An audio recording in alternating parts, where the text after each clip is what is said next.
मंडळी, आजची कथा आहे एका अशा माणसाची ज्याने काही पैशांच्या लालसेपोटी खोटी साक्ष दिली आणि त्याच एका चुकीमुळे त्याचं संपूर्ण आयुष्य बदलून गेलं.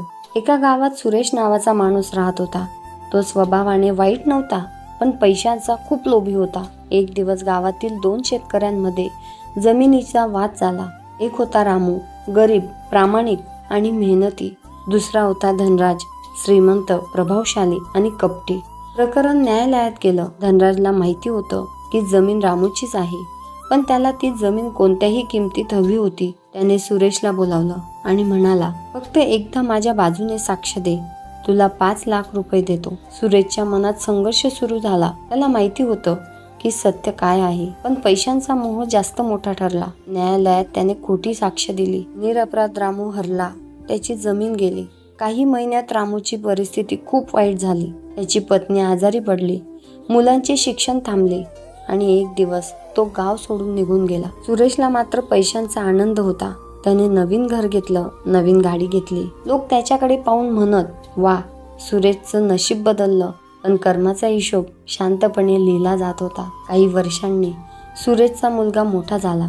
एक दिवस त्याच्यावर एका अपघाताचा खोटा आरोप लावला गेला. प्रकरण न्यायालयात गेलं. सुरेशला खात्री होती की त्याचा मुलगा निर्दोष आहे, पण त्याच्या विरोधात 2 खोटे साक्षीदार उभे राहिले. त्यांनी पैशांसाठी खोटी साक्ष दिली आणि निकाल त्याच्या मुलाच्या विरोधात लागला. सुरेश हादरला. तो न्यायालयाच्या बाहेर बसून रडत होता. व त्याला अनेक वर्षापूर्वीचा रामू आठवला.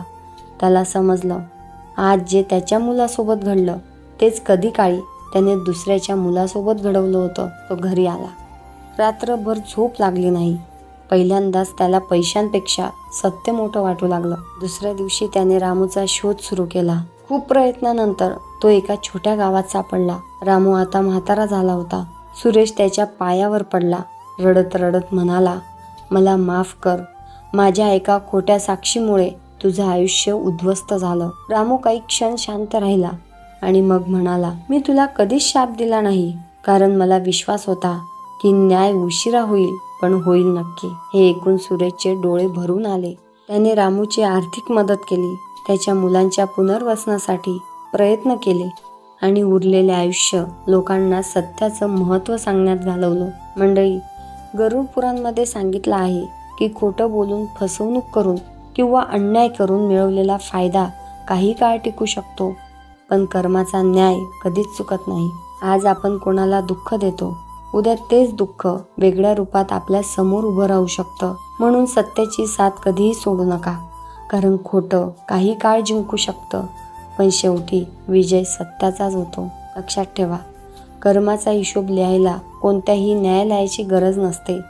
तो निसर्ग स्वतः लिहत असतो. विचार आवडल्यास व्हिडिओ लाईक करा, शेअर करा. धन्यवाद.